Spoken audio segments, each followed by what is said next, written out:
22 heures, mesdames et messieurs, bienvenue dans ce journal de la rédaction. Voici les titres qui vous seront développés.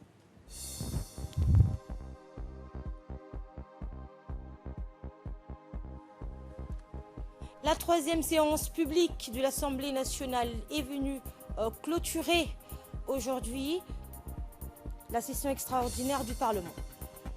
Et une réunion portant sur le plan de relance de l'activité aéronautique suite à l'ouverture imminente de l'espace aérien vendredi prochain s'est tenue aujourd'hui à l'aviation civile.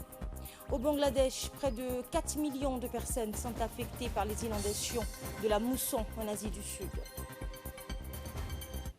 Bonsoir. Conduite par le président du Parlement, Mohamed Ali Hamed, et avec la participation du Premier ministre, Abdelkader Kamil Mohamed, des ministres et l'ensemble des parlementaires, la troisième séance publique de l'Assemblée nationale est venue clôturer aujourd'hui la session extraordinaire du Parlement. L'agenda de la plénière portait sur l'examen de 7 normes suivantes, ainsi un projet de loi portant modification de certaines dispositions de la législation en matière de procédure civile, un projet de loi de finances portant budget rectificatif de l'État pour l'exercice 2020, un projet de loi portant ratification de l'accord de financement concessionnel relatif au projet de centrale électrique de Demelchok, un projet de loi portant ratification de l'accord de financement concessionnel relatif au financement additionnel pour le projet de réponse en développement aux impacts liés au déplacement dans la Corne de l'Afrique, et un projet de loi portant ratification de l'accord de financement concessionnel relatif au projet d'élaboration de la politique et la gestion économique et développement de statistiques. Un projet de loi portant ratification de l'accord de financement concessionnel relatif à la réponse d'urgence de lutte contre les criquets pèlerins. Et enfin, un projet portant ratification de la charte de l'Organisation de coopération pour l'éducation. Écoutez le président de l'Assemblée nationale, Mohamed Ali Hamed.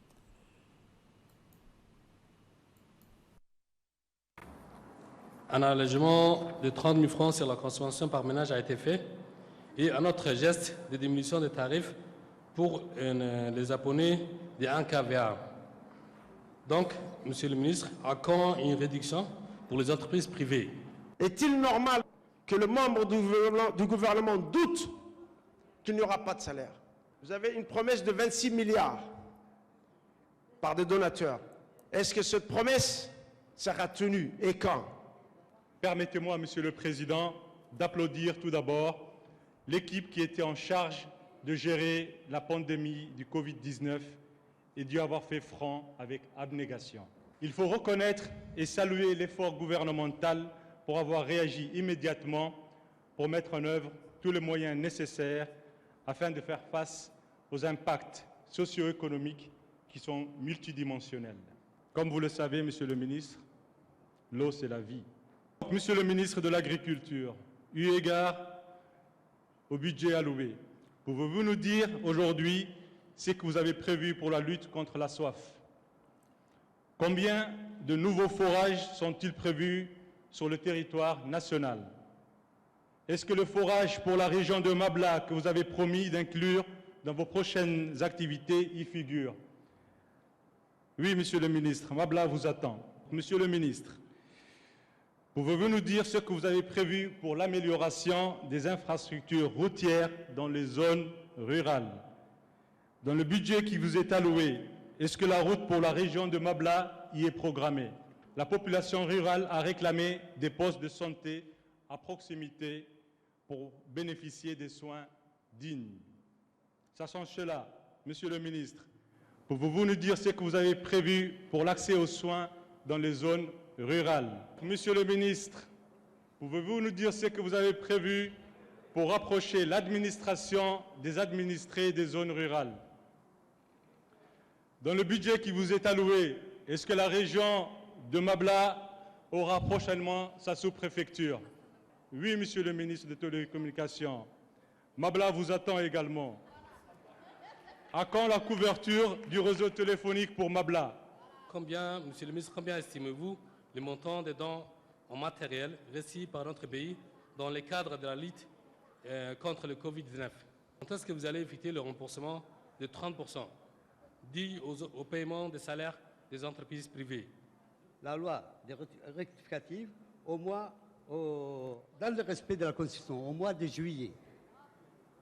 Je voulais par là, sur ce, je tiens à féliciter le ministre du Budget qui, pour la première fois, a pu nous présenter cette loi dans le respect. Et je demande à tous mes collègues de l'applaudir.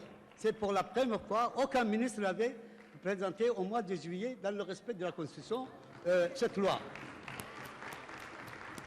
Messieurs les ministres, comme vous le savez, la lutte contre la soif et la facilité de l'accès à l'eau potable constitue la priorité absolue de la politique du président de la République et de son gouvernement.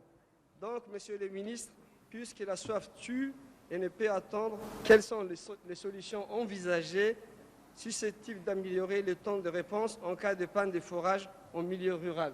Quel est l'apport de la République de Djibouti à l'OCE? Ma première question. Ma deuxième question, Monsieur le ministre, pouvons-nous savoir quelles sont les attentes de notre pays vis-à-vis de l'Organisation de coopération éducative? Et dans l'essentiel des différents débats agrémentant l'étude des 7 normes de l'agenda, plusieurs députés, donc vous l'aurez compris, ont soulevé des thématiques aussi nombreuses que variées. Par la suite, les membres du gouvernement se sont efforcés de leur fournir les détails et éclairages d'appoint. Nous avions déjà ce programme de réduction des tarifs, non seulement pour nos concitoyens, mais aussi pour l'économie nationale et nos industries et nos grosses infrastructures. Donc, nous avons fait passer un décret au mois d'octobre dernier, 2019, qui réduisait le tarif industriel. Aujourd'hui, le tarif industriel est à 33 francs Djibouti. Et nous avons réduit ça en octobre 2019. Le décret est là. Je vais devoir, à travers vous, décevoir beaucoup de monde qui pense un peu comme vous. Notre économie se porte très bien. Pour les prévisions 2020, nous avions tablé un chiffre de 8,2 que le FMI a également projeté 7,6. Vous voyez qu'il n'y a pas beaucoup de différence. Dans la loi rectificative, il est très bien mentionné et nous avons travaillé sur le pacte national solidaire. Qu'est-ce que le pacte national solidaire disait? Nos prévisions étaient revues à la baisse après le choc Covid. Revues à combien? Dans une fourchette entre moins 3,8% à 1%. Le scénario qui a été retenu, après calcul, nous sommes passés à une croissance de 1%. 5 mois après, nous sommes à un taux de croissance de l'ordre de 0,7%. Et je vais devoir vous décevoir encore. À la fin de l'année, notre croissance est finalement revue à plus 3,2%. Djibouti, pour faire face à cette crise, et dans mon interview, ça a été malheureusement mal interprété, où celui qui ne veut pas entendre les informations correctes peut en faire comme il l'entend. La réalité était, j'ai parlé au conditionnel. Dans ma réponse, c'était une réponse au conditionnel. J'ai dit, si seulement nous n'avions pas le soutien de nos partenaires, nous pourrions passer des moments difficiles. Quand je parlais du salaire, c'est à titre d'exemple, ça pouvait très bien être le paiement de la dette, ça pouvait très bien être des retards d'investissement. Mais le principe sacro-saint du gouvernement et du président de la République, depuis son avènement au pouvoir, a toujours été le même. D'abord et avant tout, le salaire. Je gère 700 points d'eau, dont 122 forages, meilleurs que l'année dernière. Rien que la région nord, nous sommes en train de finaliser le forage de Magdoul, qui n'existait pas. Le forage de Haute-Oï, 50 mètres cubes par heure. Le forage de Melho, là où il y avait une école et c'était difficile d'alimenter l'école par camion-citerne. Belho et Bouya seront rétablis le plus rapidement possible. Mabla, il est prévu un forage et il sera réalisé. Ça sera terre d'eau. Votre région, ça s'appelle Mabla, Debne, terre d'eau. Ça sera terre d'eau. Cette région, il y avait 50 agriculteurs dynamiques. C'est la génération que tu as succédé. Vous avez abandonné vos jardins. Travaillez. Il y a des puits cimentés, il y a de l'eau. Je suis prêt à vous aider. Il n'y a que Daïmoli, Humed. Prenez l'exemple de Humed et travaillez. L'État est responsable de la construction et la réhabilitation des routes en République de Djibouti, dont Mabla est fait partie de ces 23 000 km². Et comme vous le savez, honorable, lors du tournée du président de la République, les doléances qui ont été avancées pour les nouveaux équipements pour l'ADR du Nord, nous avons acheté l'équipement, une partie déjà livrée. Nous attendons la deuxième partie qui est aux douanes. Dans quelques jours, vous aurez la cérémonie de réception des nouveaux équipements pour l'ADR de Tadjoura, qui est chargée aussi des régions, de réhabilitation des routes de Bok et la région de Tadjoura. Je pense qu'il y a 9 milliards pour un secteur social du ministère de la Santé qui soigne la population générale, qui donne des soins et qui entretient l'ensemble des structures sanitaires en termes des équipements, de médicaments, mais également tout ce qui est réactif. Et il faut mieux un peu peut-être regarder les détails de ces 9 milliards. Je ne peux pas expliquer ici, mais 80% de ces 9 milliards, c'est le salaire du personnel. Mais au-delà même, c'est le salaire du personnel. Donc c'est à vous d'imaginer quand même le besoin du ministère de la Santé en termes de budget de ces secteurs. Avec ces 9 milliards, moi je trouve un peu minime. C'est à vous de voir et réclamer plus de budget pour le ministère de la Santé. Parce que si je donne les détails, ce sera difficile. Pour la question de Mabla et Magdoul, nous avons mis en place une équipe mobile pour les localités éloignées et qui intervient et qui donne des soins régulièrement. Il a posé une question sur Mabla, la couverture de Mabla. Je crois que si vous faites un peu attention, il y a un site qui est en train de se faire à Madého. Ce site-là, il a été identifié et retenu pour l'ensemble de la région. Donc, dès que le site de Madého sera fini et finalisé, la couverture pour Mabla sera totale, Inch'Allah. Ce n'est pas uniquement pour Mabla, mais on est en train de couvrir l'ensemble du territoire national, aussi bien pour le sud que pour le nord. Voilà, il faut juste attendre un peu et tout le territoire sera couvert, Inch'Allah ta'ala. C'est la première fois qu'on a amené le budget rectificatif, mais c'est toute une équipe qui a travaillé. Je remercie tous mes collègues qui nous ont facilité et qui ont collaboré. Je vous remercie spécialement la commission de finances qui a permis aussi d'améliorer ce budget et qui a proposé. C'est que la gestion du Covid-19 a été gérée de manière indépendante, hors circuit budgétaire. Et on a mis un système qui était transparent. Vous pouvez suivre les chiffres à la télé. Et au niveau de la comptabilité, je vous autorise à contrôler le budget. Notre pays, on a épargné sur plusieurs années. En fait, l'investissement, c'est une épargne qu'on met de côté. Tout l'argent qu'on a mis sur tous ces infrastructures ou superstructures qu'on a mis, aujourd'hui, on récolte les bénéfices. Et il ne faut pas oublier, on a d'autres, les royalties qu'on récupère. Je parle hors recettes, c'est-à-dire impôts et douanes. Rien que ce que nous recevons, de ce qu'on avait épargné, peut suffire à 70 à 80% des salaires. Si uniquement on utilise ça. On peut parler qu'on a suffisamment jusqu'au 31 décembre, la situation est maîtrisée. Mais le problème des crises, ce n'est pas l'impact sur l'année en cours. Le Covid-19 a impacté tous les pays du monde et Djibouti n'a pas été épargné. Mais la chance que nous, on a, on a la politique budgétaire, on a une, comment on appelle, c'est comme on doit rester dans un carré. Et on est resté dans les carrés, on a maîtrisé nos dépenses.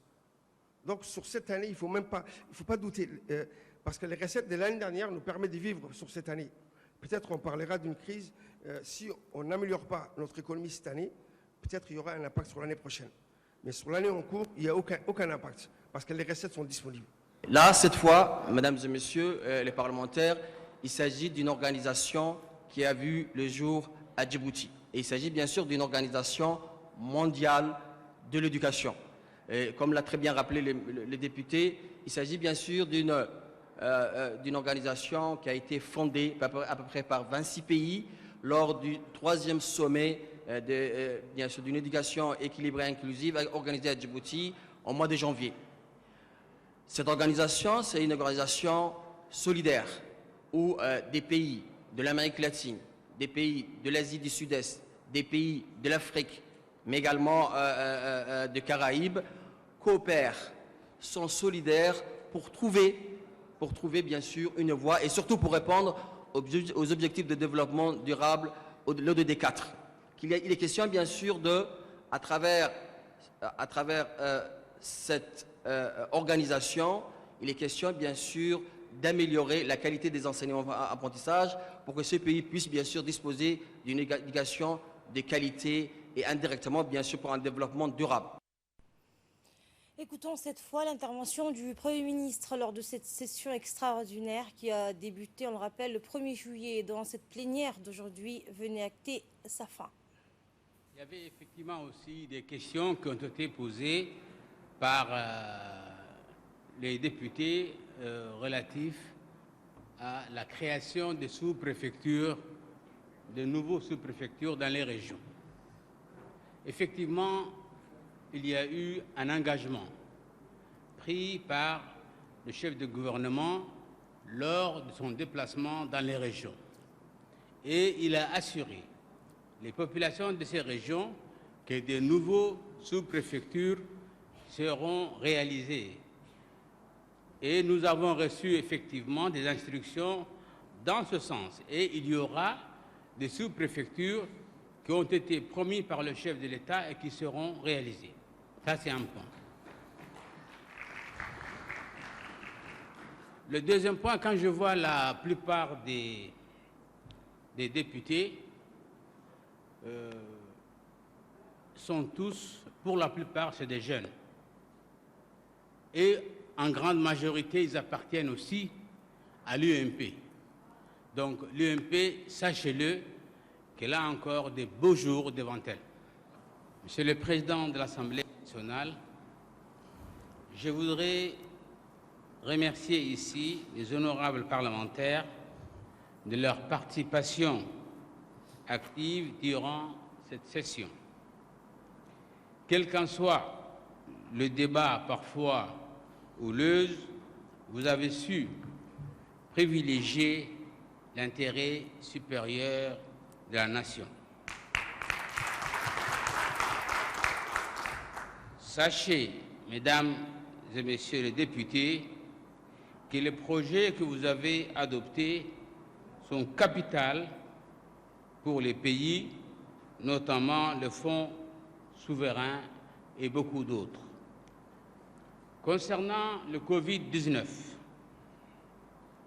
qui a impacté le monde entier et notre pays, vous avez eu les explications au niveau économique et surtout du ministre du Budget, le financement consacré à la lutte contre le Covid, puisque c'était d'abord la santé du peuple qui prévalait contre les sommes d'argent qu'on pourrait économiser.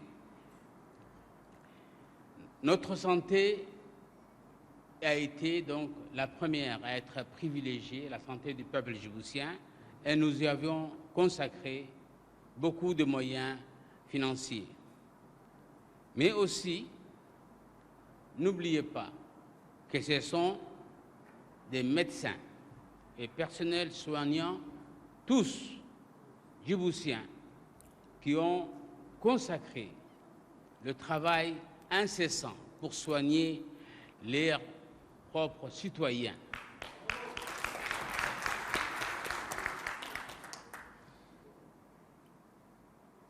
Donc, je voudrais ici leur rendre vraiment un hommage appuyé, puisque eux-mêmes, le personnel soignant, qui ont été infectés par le Covid aussi. Et malgré cela, ils ont continué à travailler H24 et continuent, à l'heure où je vous parle, de travailler dans le même sens pour essayer d'apporter et de soulager les Djiboutiennes et les Djiboutiens de cette pandémie. Je voudrais, si vous le permettez, de les applaudir en restant debout. Merci.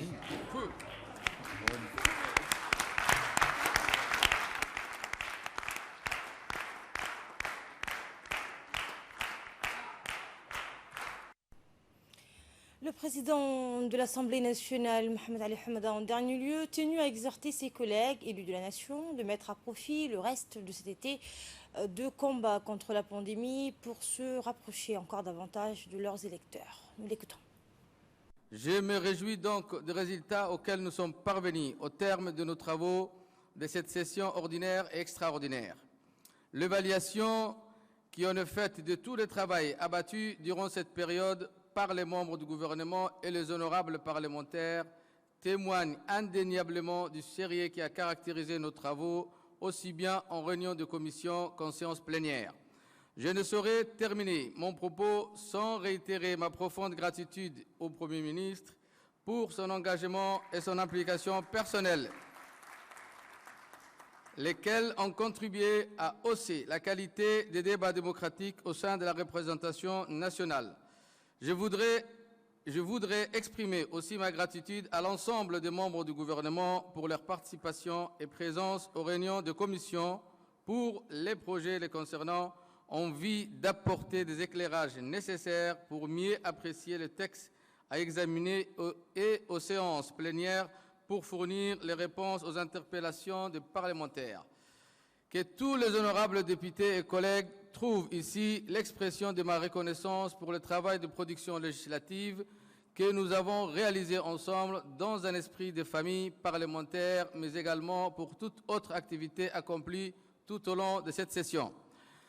Je voudrais également transmettre mes remerciements au personnel administratif de notre institution pour tout le travail accompli aux côtés des parlementaires dans l'exercice de leurs obligations constitutionnelles et pour la bonne marche de nos travaux parlementaires. Je vous exhorte à persévérer encore et encore dans ce sens pour améliorer en permanence le travail parlementaire.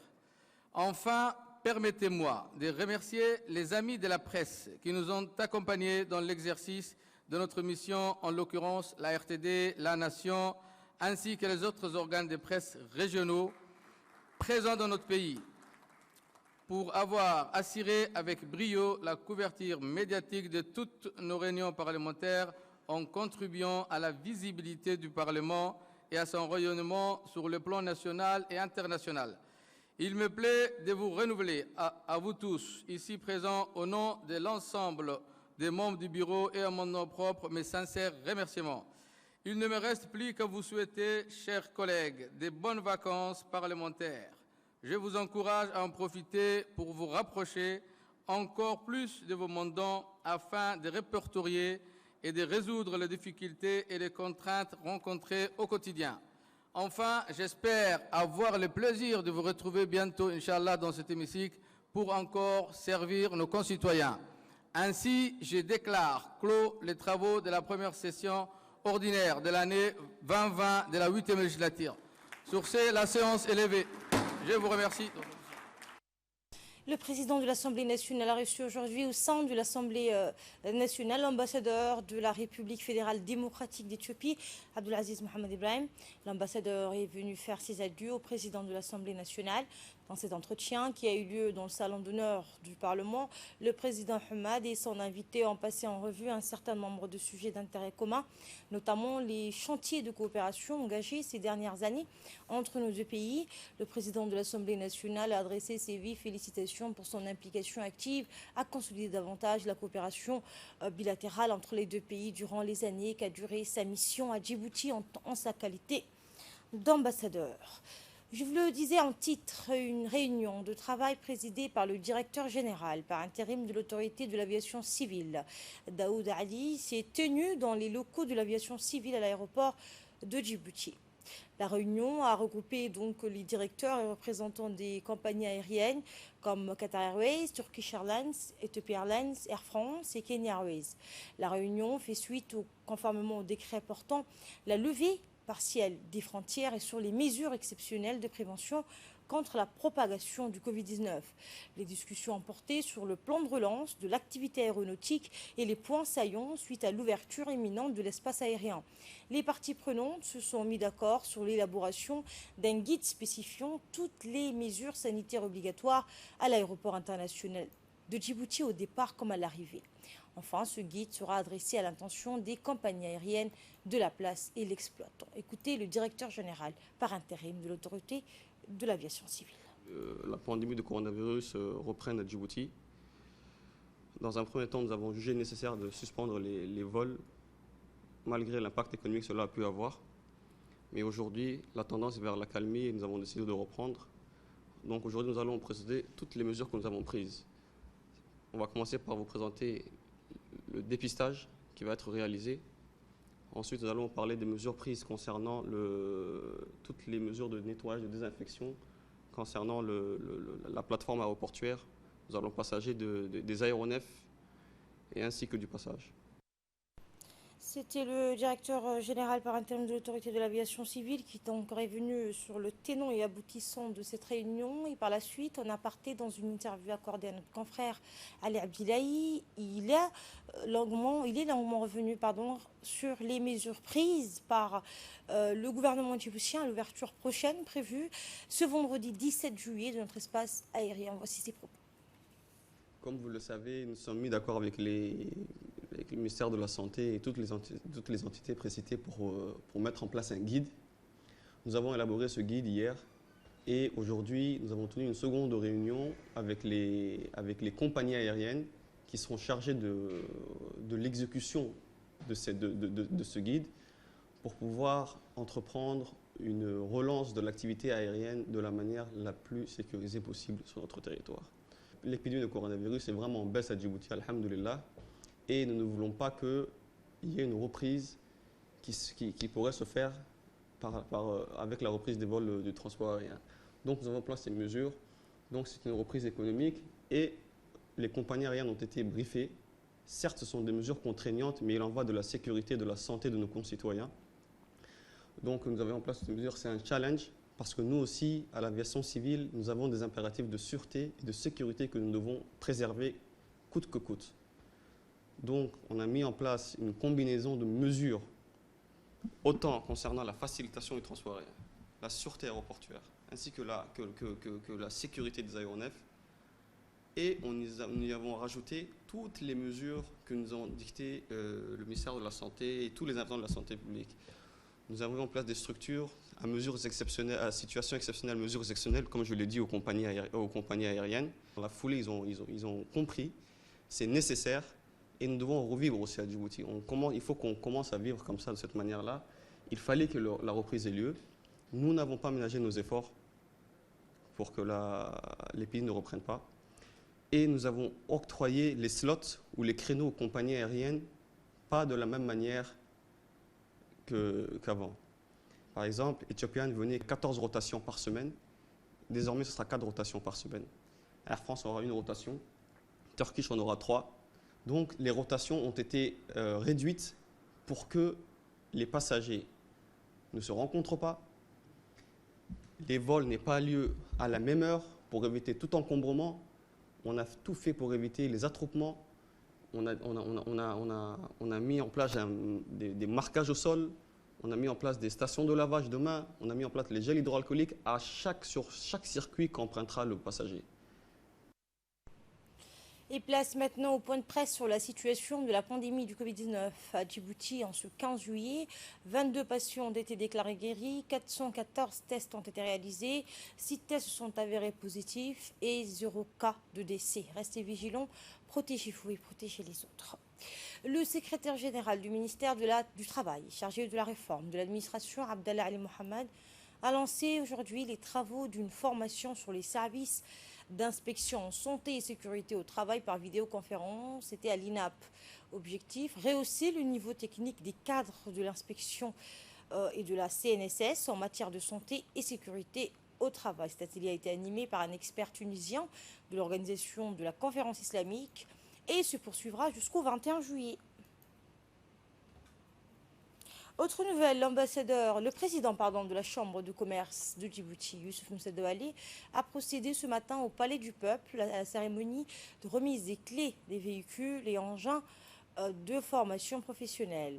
L'objectif consistait donc à appuyer et promouvoir le développement d'une offre de formation spécialisée pour les jeunes et les professionnels en activité concernant des acteurs de la filière transport et logistique portuaire.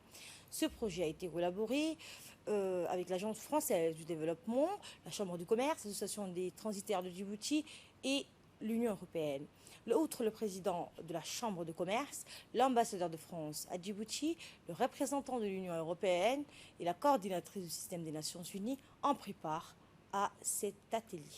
Comme étant le maître d'ouvrage le plus désigné, le plus compétent pour mener à bien cette opération emblématique, avec l'appui d'une assistance technique française. L'originalité de ce projet, laquelle est-elle? C'est d'offrir une formation spécialisée pour les jeunes et les professionnels en activité, grâce à un certain nombre de critères. La structuration et la régulation de l'ensemble de la filière transport, portuaire, logistique, la facilitation et le renforcement du dialogue public-privé, l'adéquation formation-emploi avec l'acquisition d'équipements adaptés et puis la qualification des ressources humaines et l'insertion des jeunes sur les métiers prioritaires. On sait combien la lutte contre le chômage des jeunes est essentielle. Suivant cette fois le mot du représentant de l'Union européenne à Djibouti. Nous sommes réunis aujourd'hui pour célébrer un partenariat durable. Parce que, comme j'ai dit, l'Union européenne, à travers ses ambassades, les ambassades de ses États membres et leur agence de développement comme l'AFD, partagent un engagement de longue date en matière d'appui au développement social, à l'essor économique ou encore, parce qu'on est au port, la sécurité maritime ici dans la République de Djibouti. C'était en 2017 que le ministre de l'économie et des finances, le directeur de l'Agence française de développement, l'ambassadeur de France et l'Union européenne ont signé avec la Chambre de commerce et le président ce projet, ce grand projet qui s'appelle Transform. C'est un financement provenant du Fonds fiduciaire de l'Union européenne et destiné à appuyer la professionnalisation des jeunes et des entreprises de la filière transport logistique portuaire à Djibouti. Et c'est un financement qui s'élève à 10 millions d'euros en gros. Écoutons cette fois les propos tenus par le président de la Chambre de commerce, M. Youssouf Moussad-Douali. C'est une véritable satisfaction pour moi et pour mes collègues de voir le fruit de tous nos efforts déployés ici sous nos yeux. Nos efforts à tous, partenaires du projet Transform, bailleurs de fonds, gestionnaires délégués, maîtres d'œuvre et bénéficiaires. Avec la cérémonie d'aujourd'hui, nous franchissons une nouvelle étape dans la réalisation du projet Transform par le constat de la disponibilité d'un matériel pédagogique inédit à Djibouti, constitué de véhicules écoles, des chariots élévateurs, des simulateurs d'engins portuaires au centre des ressources et des compétences pour un coût global de plus de 2 millions d'euros, soit environ 420 millions de francs Djibouti. Que des chemins parcourus depuis les discussions de 2014 sur la problématique de la compétitivité et des besoins en renforcement des compétences des entreprises djiboutiennes opérant dans les domaines portuaires et de la logistique et du transport. Et notre équipe sur place a pu recueillir quelques réactions lors de cette cérémonie, dont celle de la représentante du système des Nations Unies. Notre objectif, c'est de appuyer à la formation des jeunes surtout qui travaillent dans la logistique et au port, et pour appuyer aussi le professionnalisme de tous les métiers logistiques. Et donc, nous, côté européen, nous travaillons avec nos partenaires français dans l'esprit d'une équipe. Nous appelons ça le Team Europe. Et ça marche très très bien pour nous. J'étais très heureux aujourd'hui d'être à la cérémonie pour la remise des clés de plusieurs véhicules, des camions et des voitures qui va aider maintenant à la formation surtout des jeunes. Je voudrais féliciter vraiment tous les parties prenantes de cette initiative. C'est extrêmement important qu'on puisse voir dans la réalité un projet qui met ensemble le privé, le public, les bailleurs de fonds, tout le monde dans un des secteurs primordiaux de l'économie du pays. Un aspect fondamental est vraiment aussi la possibilité pour les jeunes de s'engager dans des activités pratiques qui vont donner le futur et la joie de travailler avec un système vraiment professionnel d'éducation et de formation. Également dans l'actualité, l'ambassadeur de la République de Turquie a organisé aujourd'hui la commémoration du coup d'État manqué du 15 juillet 2016. Elle a eu lieu à l'ambassade de la Turquie à Djibouti. La cérémonie a débuté par une minute de silence pour les martyrs tombés dans la nuit du coup d'État manqué, et une projection de documentaire était au menu de la cérémonie. Il y a 4 ans, jour pour jour, dans la nuit du 15 au 16 juillet 2016, des éléments factieux de l'armée ont tenté de s'emparer du pouvoir en bombardant des sites clés à Ankara et en déployant des chars dans les rues de la capitale et d'Istanbul. L'intervention d'éléments loyalistes au sein des forces de sécurité et de milliers de partisans de Recep Tayyip Erdogan descendus dans la rue à l'appel du président a permis de mettre en échec le soulèvement. Ce groupe de militaires, pour les arrêter, les empêcher, il y a eu des clashs, il y a eu beaucoup de morts. Il y a eu, en fin de compte, 251 morts et plus de 2000 blessés. Et donc, en fin de compte, le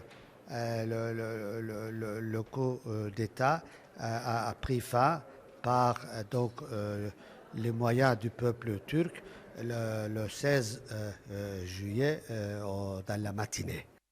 C'était l'ambassadeur de Turquie à Djibouti qui avait fait un rappel du coup d'État avorté du 15 juillet. Au Bangladesh, près de 4 millions de personnes sont affectées par les inondations de la mousson en Asie du Sud qui a déjà recouvert d'eau un tiers du territoire du Bangladesh. Explication. Près de 4 millions de personnes sont affectées par les inondations de la mousson en Asie du Sud, qui a déjà recouvert d'eau un tiers du territoire du Bangladesh, ont annoncé hier les autorités locales. Au Bangladesh, nation très exposée aux montées des eaux, cela va être les pires inondations en une décennie, a déclaré le directeur du Centre de prévision et d'alerte des inondations. Avec des prévisions à 10 jours, faisant état des montées des eaux persistantes, 40% du Bangladesh pourrait se retrouver inondé dans le pire des scénarios, a dit M. Buhian. Dans le nord-est de l'Inde, plus de 2,1 millions de personnes ont été touchées par les inondations depuis mi-mai dans le grand état d'Assam. Au moins 50 personnes ont péri jusqu'à ici dans cette région et des dizaines de milliers de déplacés, principalement des habitants des zones rurales, ont trouvé refuge dans des camps temporaires. Au Népal, au moins 50 personnes ont péri dans des inondations et glissements des terrains qui ont emporté des maisons et endommagé des routes et des ponts. Fin de ce journal. Merci à vous de l'avoir suivi. Merci à la régie.